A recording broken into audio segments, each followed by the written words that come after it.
Baik, selamat pagi. Perkenalkan, saya Agus Adi Purwa. Pada kesempatan kali ini saya akan membawakan materi tentang opioid pada manajemen nyeri. Di opioid atau opium juice yang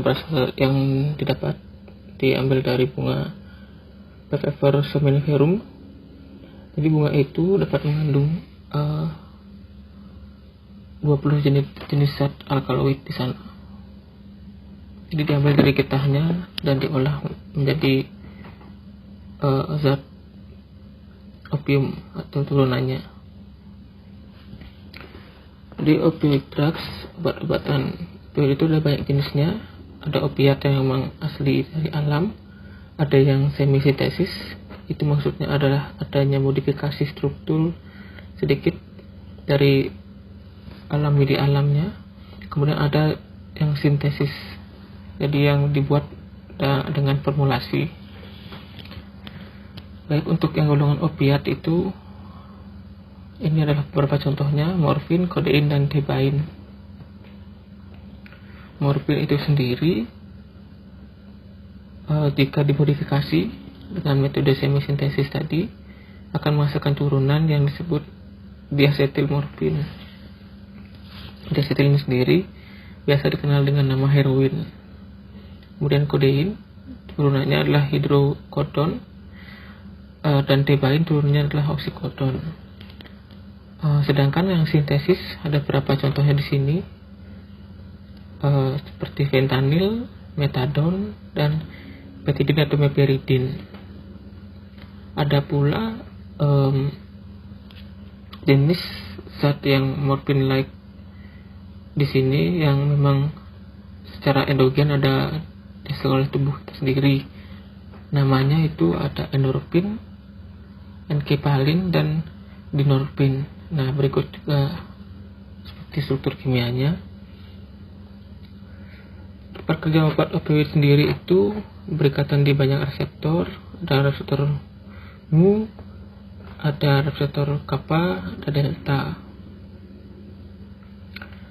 Nah, tempat kerja reseptornya ini juga ada di banyak tempat ya, di dalam sistem terjadinya nyeri, mekanisme nyeri. Di transduksi ada, di transmisi ada, di modulasi ada, dan resepsi juga ada. Namun yang paling kuat di sini adalah di bagian modulasi. Nah, periode reseptor sendiri itu semuanya memiliki efek analgesi, baik reseptor mu, kappa ataupun delta.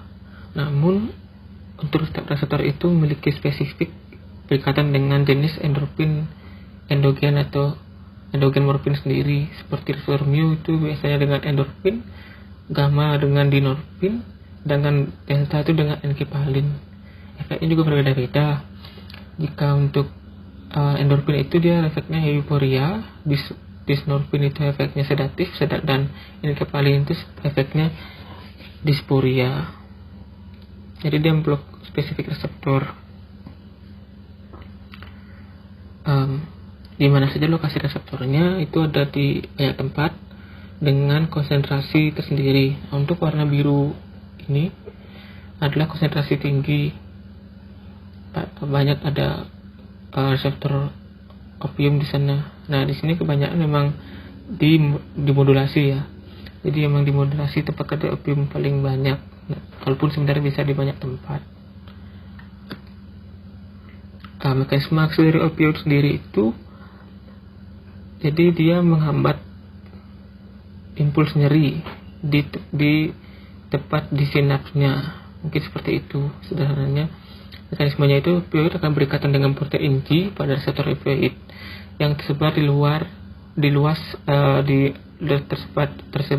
tersebar luas di sistem saraf pusat, sistem saraf perifer, dan jaringan lain. Lokasi pada sistem saraf pusat terhubung dengan proses afektif, persepsif, dan termasuk korteks talamus, amigdala, korteks limbik, midbrain, dan medula spinalis. Opioid tidak terkonsentrasi pada korteks somatosensori yang penting untuk lokalisasi nyeri. Lokasi pada sistem saraf tepi termasuk di plexus mentricus, dari GI tract, dan saraf afferent. Nah, untuk mekanismenya sendiri, ini ada gambar ya. Jadi dia tuh bisa opioid itu bisa menghambat baik di reseptor positnap ataupun di presinap. Jika dia di presinap, ketika diperikatan, jadi ini reseptor opioid ceritanya warna kuning keorenan ini, dan yang ungu ini adalah obat zat opioid itu sendiri. Jika dia berikatan, maka dia akan memblok channel dari CA sehingga tidak bisa masuk ke dalam sel atau ke dalam presinap neuron, sehingga tidak ada rilis dari neurotransmitter di sini.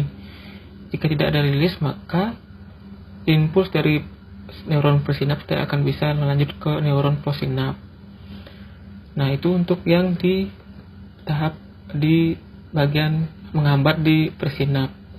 Kemudian ketika dia di possinap itu dia menghambat dengan cara yang berbeda. Tadi dia menghambat CA, sekarang dia dengan cara membuka channel. Nah, maksud yang channel dibuka itu meskipun masih ada neurotransmitter yang lewat, misalkan lewat neurotransmitter lewat, ketika ada obat opioid atau zat opioid berikatan dengan reseptornya di possinap neuron, maka itu akan memicu untuk terbukanya channel di sini yang membuat membuka ion channel di sini yang membuat channel ini membuat ion-ion positif di dalam sel yang misalkan baru masuk karena memang ada rangsangan dari neurotransmitter akan dipompa keluar kembali sehingga keadaan dalam sel tidak bisa positif atau tidak bisa melewati potensial aksi. Ini menyebabkan tidak terhantarnya impuls yang sudah disampaikan oleh neurotransmitter tersebut. Ya, kurang lebih seperti itu untuk mekanisme aksinya. Adapun farmakodinamik dari opioid, ada banyak di sini efeknya pada berbagai sistem organ di tubuh. Misalkan sistem saraf pusat itu ada analgesia, spinal dan supraspinal, menurunkan CMRO2, CBF dan ICP. Efek sedasi, euforia dan halusinasi, menurunkan ambang kejang pada golongan meperidin, menurunkan frekuensi EEG, kemudian toleransi, physical dependence dan withdrawal symptom. Sedangkan pada respirasi itu pengaruh langsung pada medula medula, menurunkan respon ventilasi pada hiperkarbia atau hipoksia, kemudian menekan refleks batuk. Pada obat morfin akan memicu bronkospasme karena histamin rilis, dan pada obat meperidin yang justru bersifat antihistamin. Lalu pada sistem kardiovaskular itu menurunkan heart rate melalui stimulus vagal. Namun ada contoh pada obat meperidin justru meningkatkan heart rate karena efek atropinya tadi. Kemudian inhibisi dari vasomotor center, menumpuknya refleks simpatik, dan pelepasan histamin menimbulkan vasodilatasi. Meperidin mempunyai Quindin-like action, menurunkan eksitasi miokardial, namun pada dosis besar menurunkan kontraksilitas miokardium. Pada sistem gastrointestinal bisa timbul gejala mual, muntah karena stimulasi dari dopamin, CTZ dan area vestibular, menurunkan peristaltik sehingga menyebabkan kembung. Kemudian pada morfin menyebabkan spasme sphincter OD, pada meperidin menyebabkan relaksasi sphincter renal dan gastrointestinal. Pada sistem urogenital, morfin menyebabkan spasme ureter dan bladder sphincter. Meperidin menyebabkan relaksasi sphincter daerah renal. Pada sistem muskuloskeletal, fentanyl dapat menyebabkan chest wall muscle rigidity yang dapat mengganggu ventilasi. Kemudian histamin rilis menyebabkan warm and flush sensation. Kemudian miosis karena stimulus nucleus Edinger wet pulse pada saraf okulomotor. Kemudian hipotermia karena menurunnya metabolic rate, vasodilatasi, tonus metabolic rate, dan terganggunya termoregulasi. Kemudian selanjutnya pada kehamilan menembus sawar plasenta sehingga dapat menimbulkan depresi nafas pada neonatus. Kemudian endokrin dan imunitas menekan ACTH, LH, dan FSH sehingga berpengaruh pada infertilitas, dan menekan imunitas karena menyebabkan apoptosis dari limfosit. Nah, selanjutnya adalah farmakokinetik dari opioid.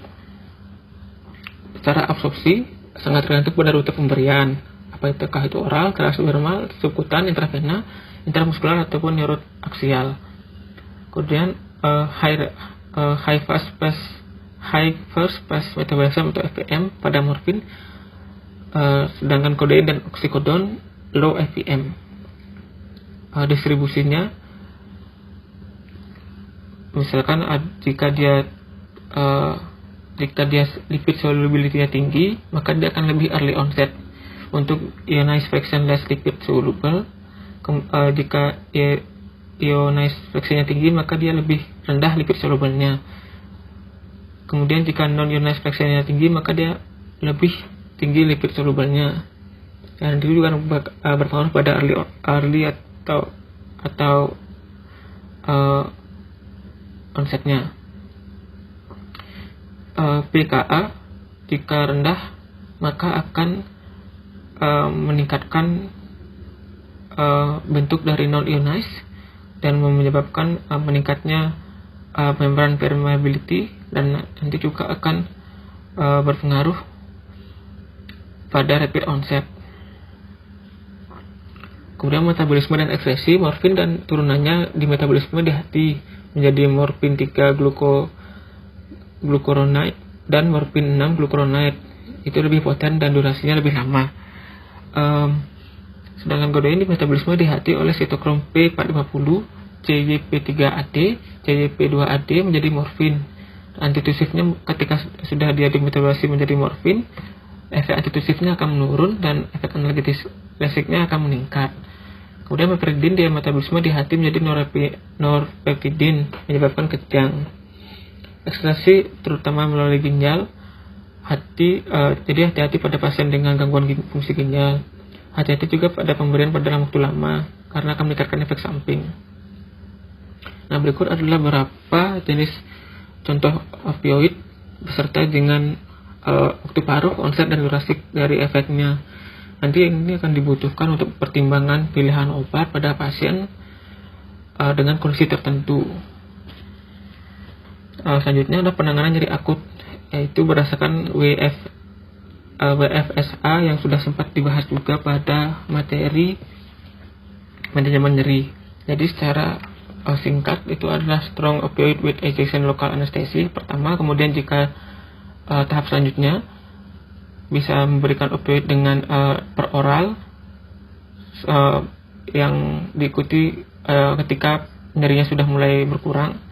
Kemudian tahap yang terakhir adalah bisa memberikan obat aspirin atau bahkan NSAID saja.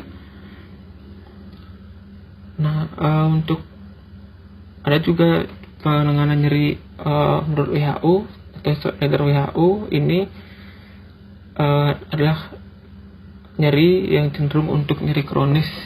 Jadi dia ada step up atau laddernya itu. Yang pertama itu tanpa opioid, kemudian yang step kedua jika masih nyeri ditambahkan obat opioid yang moderate atau mild to moderate.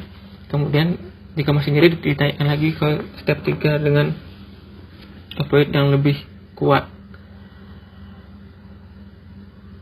Nah, jika tidak ada nyeri, tidak ada berkurangnya rasa nyeri, maka masuk ke step 4 dengan invasif dan minimal invasif treatment. Jadi itu untuk nyeri, untuk penanganan nyeri dari dua pedoman berlaku pada akut yang untuk WFSA dan untuk kronis WHO yang kronis. Dari dua hal itu sangat berpengaruh pada respon dari pasien dan derajat nyeri dari pasien. Jadi sangat penting untuk evaluasi nyeri di situ. Jadi sangat penting untuk evaluasi nyeri di situ. Untuk evaluasi nyeri sendiri dapat menggunakan banyak metode. Ada yang menggunakan FAS atau numerical rating scale atau mungkin Wong-Baker face scale yang sudah sempat dibahas juga pada video manajemen nyeri. Nah, untuk manajemen nyeri akut, mungkin di sini untuk manajemen nyeri akut itu dengan terapi farmakologi berupa obat opioid dan adjuvan secara parenteral atau enteral. Terapi opioid yang paling disarankan adalah untuk yang menggunakan patient control analgesia, namun tidak semua rumah sakit punya alat ini. Opioid dapat diberikan secara kontinu dengan pengawasan akut pain service atau APS dengan regional atau lokal anestesi. Terapi farmakologi misalnya TENS, akupuntur, krioterapi. Kemudian nyeri akut pasca bedah termasuk vital sign yang kelima, dan penggunaan opioid post operasi sebagai preventif analgesi. Cara pemberian opioid pada terapi nyeri itu jadi itu individual dose, jadi memang dicoba dosis secara individu seperti itu, dan bisa disesuaikan secara gradual. Dosis opioid itu biasanya jika morfin continuing dose-nya 5-40 mg per kilogram berat badan per jam, intermittent dose-nya itu 0,3 mg per kilogram berat badan 3-4 jam. Untuk fentanyl 1,1-1,4 mg per kilogram berat badan per jam, intermittennya 0,5-1,5 mg per kilogram berat badan per setengah sampai 1 jam. Kemudian hydromorphone 1,8 mg per kilogram berat badan per jam dengan intermittent dose 0,2-1 mg per 2-3 jam. Betidine itu tidak disarankan untuk continuous dose, namun intermittent dose-nya 0,75 mg per kilogram per badan dalam 3 jam. Untuk pemberian opioid yang continuous itu ada dua keadaan. Keadaan pertama, mungkin untuk nyeri akut dari dosis tinggi, jika terkontrol baik maka dosisnya akan diturunkan pelan-pelan. Dan untuk yang breakthrough pain itu yang maksud adalah jika dosisnya kurang, painnya malah masih ada, maka itu dimaksudkan dengan breakthrough pain sehingga dosisnya akan ditingkatkan. Pertama kita akan bahas tentang dosis yang diturunkan. Jadi setelah pemberian dosis besar atau dosis kuat untuk opioid di pemberian pertama, penyelesaian dosisnya itu untuk pasien memiliki kelainan heparan ginjal pastinya. Kemudian perhatikan juga obat-obat yang memiliki efek sedasi. Ketika sudah membaik nyerinya, opioid oral dapat diberikan setelah opioid IV selesai. Maksudnya itu pastikan juga pasien sudah bisa makan saat itu dan nyerinya memang sudah turun, sehingga bisa direkomendasikan memberikan opioid oral sebagai tambahan dengan opioid parenteralnya diturunkan dosisnya. Kemudian untuk yang breakthrough atau yang menggunakan peningkatan dosis, itu gunakan opioid dengan sharing pump yang sama, lakukan pencatatan terhadap dosis yang diberikan, bila perlu lakukan eskalasi dosis dengan rate eskalasi tergantung derajat nyeri. Biasanya naikkan 30-50% dari mild to moderate pain. Jika painnya severe bisa naikkan dosis 50-100%.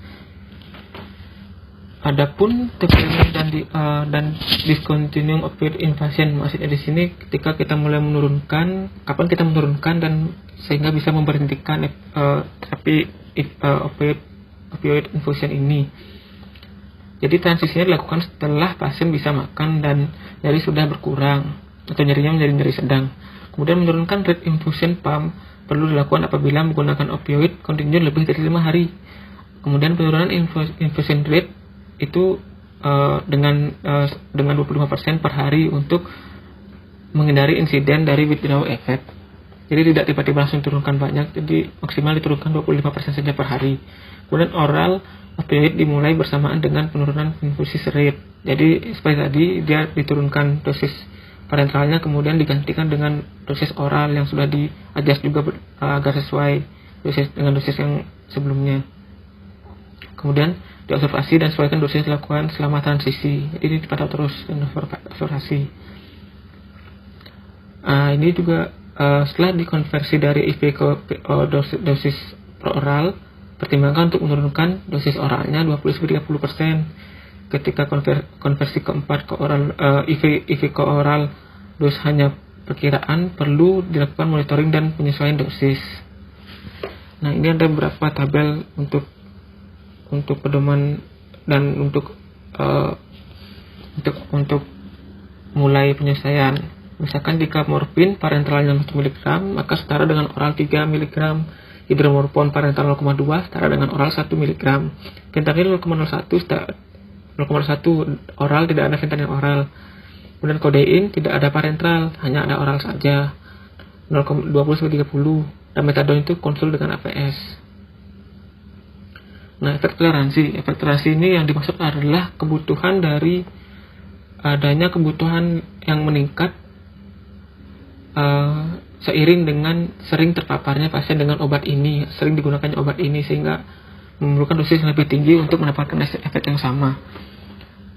Ini dapat meningkatkan efek samping seperti tadi. Jika obat itu ditingkatkan, maka efek sampingnya akan meningkat. Contohnya seperti respiration depression, somnolen, nausea, analgesia, dan konstipasi. Kemudian analgesik toleran itu adalah hal yang langka. Analgesik toleran itu hal yang langka. Kemudian dependence. Jadi definisinya itu adalah ketergantungan nih, kurang lebih. Jika tidak dapat obat itu, maka dia akan menimbulkan Rideau syndrome. Ini terjadi ketika ada penghentian atau penurunan dosis yang terlalu signifikan. Jadi untuk menghindari dari penurunan dosis ini, sebenarnya ini bukan masalah klinis yang besar jika memang obatnya itu ditapering dengan cara yang benar. Contohnya adalah tapering tidak lebih dari 50% dari dosis per hari. Apa yang kita lakukan jika ada overdosis opioid? Jadi yang pertama kita kenal dulu gejala dari overdosis opioid, atau seperti hipoventilasi, kemudian malignant aritmia, agitasi atau undesired deep unconsciousness. Kemudian ketika ketemu gejala itu, lanjutkan dengan back max ventilasi dengan administrasi 0,04 mg naloxone. Kemudian nilai lagi dalam 2-3 menit. Jika tidak adekuat, lanjutkan ke step selanjutnya. Step selanjutnya adalah berikan juga 0,04 mg intravenous naloxone, kemudian reassess lagi. Dan kemudian jika masih juga belum baik, berikan 0,08 mg intravenous naloxone. Kemudian lanjutkan dengan reassess dan 2 kali lipatkan dosis naloxone setiap asesnya tidak adekuat dengan dosis maksimal 2 mg. Kemudian jika sudah adekuat, tetap observasi ketat pasien sampai 90 menit. Jika sign and symptomnya tidak membaik, pertimbangkan untuk mendiskusikan tujuan pengobatan dan memerlukan untuk endotracheal intubasi dan transfer dipindahkan ke ICU. Mungkin sekian pemaparan saya tentang opioid pada manajemen nyeri. Semoga membantu dan terima kasih.